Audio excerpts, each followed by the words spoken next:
Coucou tout le monde, je suis super contente de vous retrouver pour la guidance de la semaine prochaine. J'ai été absente du coup ces derniers temps parce que j'étais en train de déménager. Mais je tenais à faire cette guidance parce qu'en fait j'ai pas mal de choses à vous dire parce qu'il s'est passé pas mal de choses. Les énergies de ces derniers jours ont vraiment pas été simples. Il y a eu toute la phase de l'éclipse et de la pleine lune derrière. Plus le Mercure qui arrête de rétrograder et du coup qui crée aussi une énergie, d'ailleurs on est somme toute toujours à peu près dedans. C'est une période qui est profondément transformatrice. Mais c'est vrai que ces dernières semaines ça a beaucoup brassé. J'ai vu beaucoup de gens vivre des situations, moi y compris, où il y avait vraiment besoin de recadrer certaines choses. À la fois d'affirmer son pouvoir personnel, d'affirmer ses limites, de réclamer une certaine forme de justice finalement dans ce qui se passe. Donc c'est très intéressant. Il se passe beaucoup de choses. C'est aussi très fatigant. et en même temps, ça va vite. Il est étonnant ce mois d'avril. Moi j'avais entendu qu'il était plein d'amour ce mois d'avril. Et à rebours, je peux pas dire qu'il l'a pas été. Il l'a été, mais d'une manière totalement étonnante et que je n'aurais absolument pas décrit comme ça si j'avais pu le décrire. Donc c'est assez intéressant. Pour la semaine prochaine, j'ai utilisé l'oracle du pays des merveilles de Lucy Cavendish. La première carte qui est tombée, c'est l'incertitude. Pourquoi l'incertitude ? Moi, ce qui me marque surtout, c'est la phrase d'en dessous qui dit « Choisissez qui vous voulez devenir ».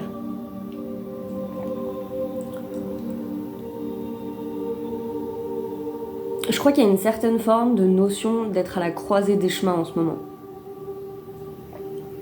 Dans nos vies. On a des décisions à prendre sur ce qu'on veut être, ce qu'on veut devenir.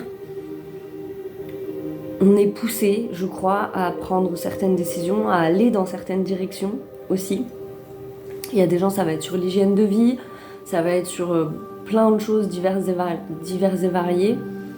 Moi, je l'ai vécu aussi avec ce logement,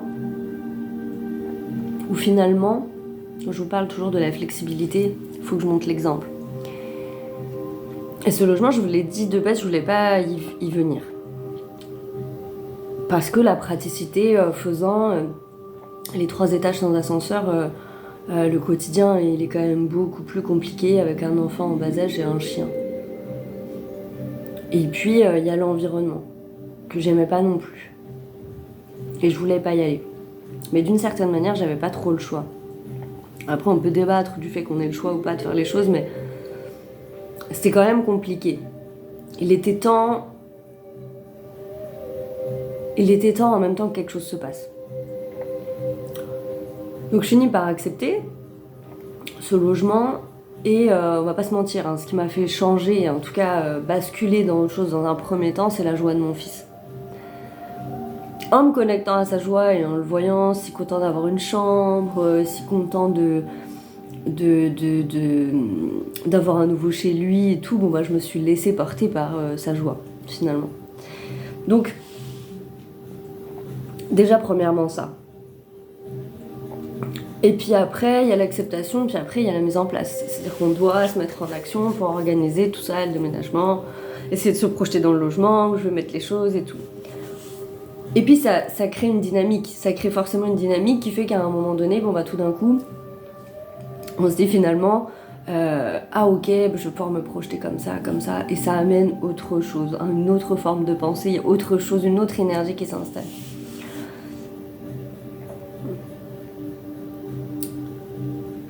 Et c'est marrant parce que quand je me suis retrouvée le week-end de mon déménagement, donc le week-end dernier, je n'avais pas d'électricité. Il y a eu un bug avec le fournisseur d'énergie et je n'ai pas eu d'électricité. Alors forcément, je me suis demandé pourquoi tout d'un coup je me retrouvais sans lumière. Et j'ai eu une connexion formidable avec le maître des lieux qui m'a expliqué un petit peu pourquoi j'avais atterri là, qu'est-ce qu'allait se passer pour moi, etc., etc. La connexion, elle est assez magique à ce moment-là. Et je comprends l'expérience du coup, parce qu'on me permet de la comprendre, justement, de comprendre pourquoi je vis ça. Et puis de me rassurer aussi, de me dire que dans cette expérience, je suis protégée, ça va, il y a de belles choses qui arrivent, et tout est cool. Mais c'est passé, et ça passe souvent en ce moment, par une certaine forme d'extraction à l'intérieur de soi, de quelque chose, où a priori, en premier, eh ben on est sur la défensive et on veut pas forcément. On a peur, on n'a pas envie d'aller vers ce truc-là, ça nous chamboule trop. Moi c'était ça me chamboulait trop, ça venait trop percuter des systèmes de croyances, ça venait trop me faire un miroir que je voulais pas finalement. Et du coup j'étais dans le rejet. Et en fait ce que j'ai vraiment compris quand le gardien des lieux me parle, c'est et si c'était différent ? Et si c'était différent de ce que tu penses et de ce que tu projettes dans ta tête ? Et si finalement ? Et cette carte incertitude, elle me renvoie à ça. Elle me renvoie à cette notion-là. Parce qu'on comprend pas. On comprend pas vraiment pourquoi on vit tout ce qu'on vit en ce moment. On comprend pas toujours. On comprend pas toujours pourquoi on nous amène ce qu'on nous amène.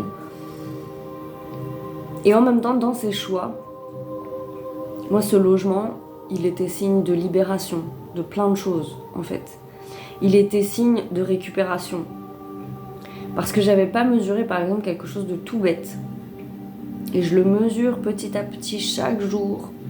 Je n'avais absolument pas mesuré que, en me réinstallant dans un véritable chez moi, a priori pour du long terme, c'est-à-dire pas pour quelque chose de temporaire, même si des fois c'est du temporairement long, tout d'un coup je récupérais toutes mes affaires. Donc j'allais chercher mes affaires dans le garage de mes parents, j'allais chercher les affaires avec lesquelles je vivais, et tout d'un coup j'ai aménagé cet appartement et là tout mon monde se reconstruit. La Morgane que je suis. Et je me suis surpris à penser beaucoup au dernier appartement que j'ai vécu seule avant d'avoir mon fils.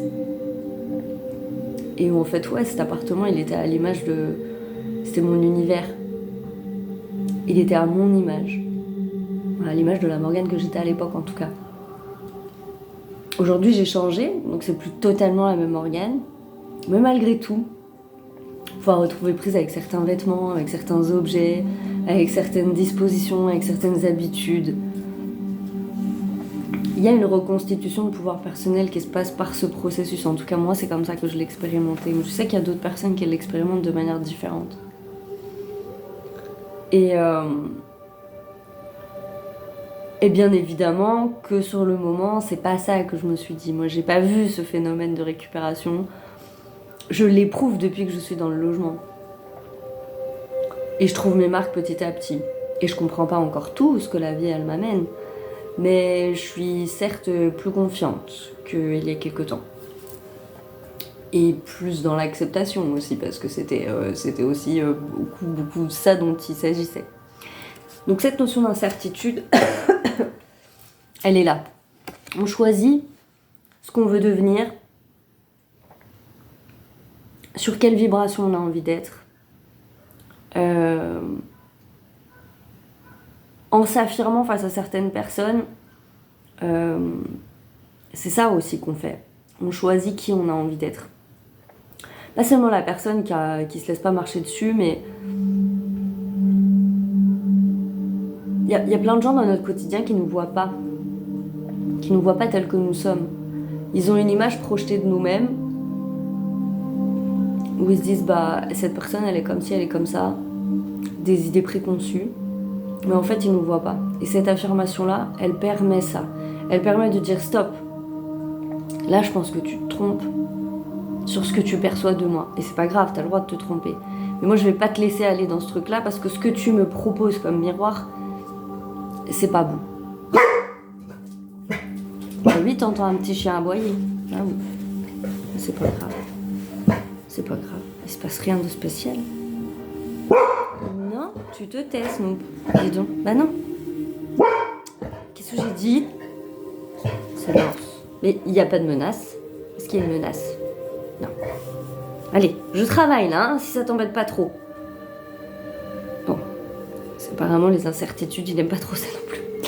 Donc, on choisit ce qu'on a envie d'être par des choix très clairs. On nous demande aussi beaucoup de nous positionner en ce moment sur ce qu'on veut véritablement.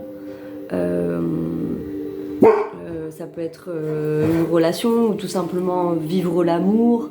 Et dans ces cas-là, on va nous inviter à nous questionner sur finalement, ok, tu veux ça, mais qu'est-ce que tu mets en place dans ta vie pour ça?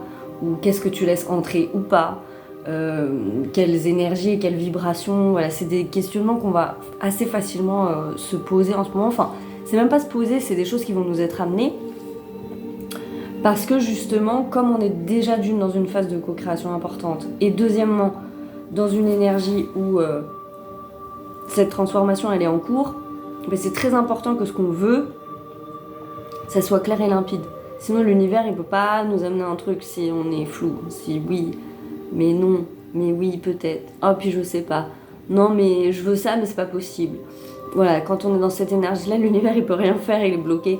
Et il est un peu en mode comme un rouage qui... je veux bien, mais il faut que tu passes un cap, un truc, il faut que tu déclenches quelque chose. Et des fois, c'est rien en termes de énergétique, en fait.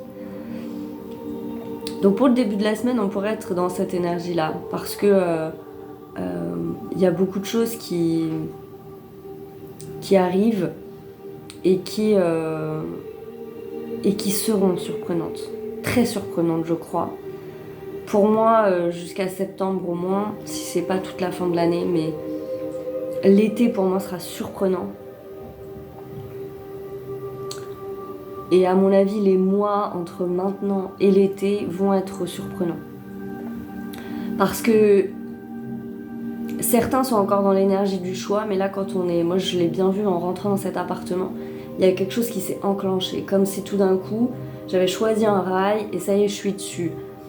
Et je suis montée à bord du train, quoi. Donc là, je suis juste en train d'attendre. C'est quoi la prochaine gare? C'est quoi la prochaine étape?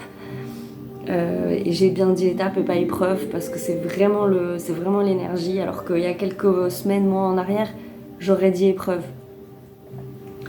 Et là, je sens bien que non, on m'amène à une nouvelle étape.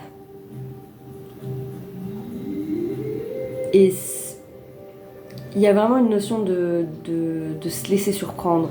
Très très importante. Chut, Snoop, tais-toi. Non, je t'ai déjà dit. Pas quelqu'un qui rentre chez lui. Snoop. Stop. Dis donc. J'ai dit stop une fois. Oui, bah grogne si tu veux. Mais les gens, ils ont le droit de rentrer chez eux? Quand même. Non. Arrête de vouloir ranger tout le monde, on n'est pas des moutons, hein. On n'est pas des moutons. C'est pas possible. Donc, milieu de semaine, excusez-moi, c'était très long. C'est la carte Réveillez-vous qui dit aussi, c'est votre moment. Qu'en milieu de semaine, la vie, elle nous porte des moments d'affirmation. Pardon. Des moments d'affirmation, des moments où il est vraiment temps de s'exprimer. Moi, je me suis surprise ces dernières semaines à ressentir très fortement le besoin de dire certaines choses que je retenais, parfois pour pas faire mal, ou parce que j'étais pas sûre, ou parce que...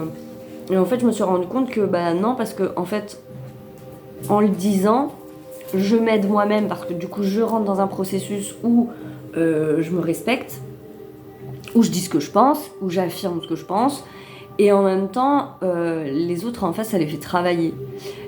Ça leur propose aussi quelque chose, une opportunité de voir les choses différemment. Et c'est marrant parce que cette carte, elle entre vraiment en résonance avec la carte de la thématique de la semaine que je vous dirai tout à l'heure. Donc en milieu de semaine, il y a vraiment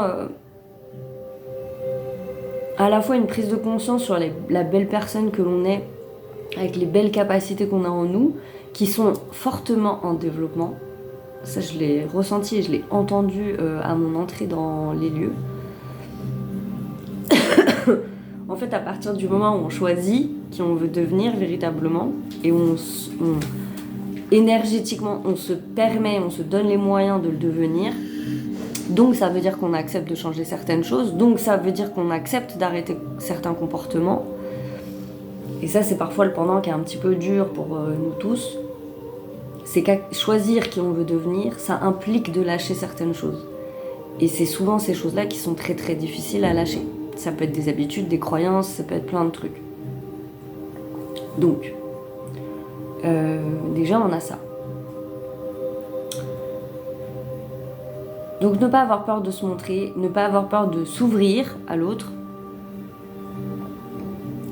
en acceptant d'être vulnérable, en acceptant de montrer des parts de soi. Je me suis surprise, c'est pareil, ces derniers jours, à accepter de montrer ma vulnérabilité. Je me faisais cette réflexion il n'y a pas longtemps. Ma mère, quand j'étais petite, me disait toujours, elle me le reprochait beaucoup, j'étais quelqu'un de lent. Et c'est vrai que sur certaines choses, je suis très lente. Alors autant je suis très impatiente dans la vie sur plein de trucs et j'aime bien que tout soit rapide, autant quand on m'explique quelque chose, mon cerveau va prendre beaucoup de temps à le comprendre. Surtout si c'est, je donne un exemple, on m'explique ce qu'il faut faire pour fabriquer une penderie, d'accord ? Et la personne, elle me l'explique, somme toute, son explication, elle est claire, j'ai rien à lui reprocher à cette explication, mais mon cerveau, ça veut pas rentrer. Je sens bien, ça imprime pas, quoi, ça rentre, ça sort, voilà, je pense à autre chose, mon cerveau, il bug. Et je sais que la meilleure manière de me parler à moi, c'est de fonctionner en schéma. Donc, je demande à cette personne, très gentiment, qui est très patient aussi, de me faire un dessin. Est-ce que tu peux me le dessiner, s'il te plaît ? Et il y a eu des moments dans ma vie, même il y a encore quelques temps, où j'ose pas faire ça en fait, parce que j'ai un peu honte. Parce que la moitié du temps, les gens, on leur explique un truc et pouf, ils comprennent et ils mettent en application. Moi, je suis pas capable de faire ça en fait. Donc du coup, je garde ça pour moi et puis je dis rien. Mais le truc, factuellement, je l'ai pas compris en fait. Et là, il y a eu une espèce de... Je me suis décomplexée, quoi. Je dis, est-ce que tu peux me faire un dessin ? Parce que clairement, sinon je vais pas comprendre, quoi, en fait. Et sans avoir peur de me sentir bête, ou sans avoir peur de la réaction de la personne en face, qui peut-être va être saoulée de faire le truc. Mais au final, c'est comme ça que je suis, c'est comme ça que je peux comprendre les choses. Et autant ça, on peut le comprendre très facilement pour des enfants en termes d'outils pédagogiques, mais en tant qu'adulte, c'est des choses auxquelles c'est plus difficile en fait de se le dire entre adultes, de communiquer sur ces choses-là, parce que c'est des choses qu'on est censé en fait avoir acquises tout simplement, et qu'on oublie souvent qu'on a des modes de fonctionnement très différents les uns des autres. Et très souvent d'ailleurs, si je parle à des gens d'autres notions, dans le spirituel par exemple, pour moi ça va percuter tout de suite, et pour d'autres gens, mais c'est inconcevable, je veux dire, ils n'arrivent pas. Et c'est le même processus en fait. Et c'est pour ça que l'humanité elle est importante, parce qu'on se rend vraiment compte que des fois ça me saoule, parce que je ressens que j'ai besoin des autres pour faire des choses, et je déteste cette idée, c'est vraiment quelque chose qui m'agace. Je voudrais pouvoir tout faire toute seule, être super musclée, super forte, et ne jamais rien avoir à demander à quelqu'un. Et en fait, c'est impossible. On peut être super autonome, bien sûr, mais au final, on a toujours besoin de l'aide de quelqu'un pour un truc. La vie est bien faite, l'univers est bien fait. On est fait pour rentrer en résonance les uns les autres, on est fait pour s'entraider, on est fait pour s'apporter des choses très différentes. Et c'est ça la magie de la vie aussi, même si on le perçoit pas toujours comme ça. Et pour la fin de la semaine, c'est la carte plus de courage, qui me parle pas forcément en termes de... Alors les mots en dessous, c'est résilience, expérience, devenir plus fort et perspective nouvelle. Ça me parle plus de perspective nouvelle que de notion de courage. Même si forcément changer des habitudes demande du courage. Là, ce qui me marque surtout, c'est ces élans de nouveauté, puis ma vie elle a été tellement empreinte de ça ces derniers temps. L'important de ne pas se fermer à des choses. Moi, c'est ce que j'ai fait avec cet appartement en premier. Je me suis fermée. Je me suis dit non, ça c'est pas pour moi. Je veux pas ça. Et j'ai pas envisagé 2 secondes que ça pouvait être autrement. Ça a été vraiment difficile. Je crois que j'ai mis plus d'une dizaine de jours. J'ai fait un blocage sévère. Au final, maintenant que je suis dans les lieux, je me dis, t'es vraiment une tête de bois, quoi. Je veux dire. On est vraiment là-dessus, sur t'es obstiné, parce qu'en fait, j'ai aussi ce côté-là, d'être très rigoureuse et de fixer quoi. Les choses, il faut qu'elles se passent comme j'ai envie qu'elles se passent. Et la vie ne cesse de m'apprendre que ça ne marche pas comme ça. Mais bon, malgré tout, c'est des trucs qui sont très ancrés. Ben là, il y a vraiment cette idée-là. C'est-à-dire, sur le week-end prochain, je sais pas trop s'il y a des perspectives qui vont arriver le week-end prochain. Ça peut être le cas pour certaines personnes, mais ce que je ressens vraiment, c'est que l'intention, en tout cas, d'ouvrir ses perspectives, d'ouvrir son esprit, de se dire ah mais j'aurais pas pensé prendre ce chemin-là, mais finalement, en prenant ce chemin-là, peut-être j'arriverai plus vite à mon objectif, ou peut-être il peut se passer 1001 choses, et j'accepte et j'ouvre au fait qu'il puisse se passer 1001 choses. Il y a vraiment cette idée-là. Une idée d'intention, plus qu'autre chose. Parce que de toute façon, tout part de l'intention. Si on a l'intention dans son cœur de s'ouvrir, de lâcher certaines choses, ces choses, on les lâche et on s'ouvre. Il ne faut pas toujours faire des trucs extraordinaires. Et la carte de la thématique de la semaine, j'ai utilisé l'oracle de Kuan Yin, d'Alana Fairchild, et la carte qui est tombée, c'est les sœurs des floraisons d'étoiles. Et cette carte, elle m'a vraiment rappelé au mouvement du collectif, aux notions de famille d'âme et au fait que cette notion de miroir, là justement, qu'on se renvoie tous à des degrés différents, à des niveaux différents, on s'aide, on s'entraide et c'est primordial parce que c'est précisément ça qui arrive à faire fleurir ce qu'on est véritablement. Donc les connexions entre êtres qui sont pures.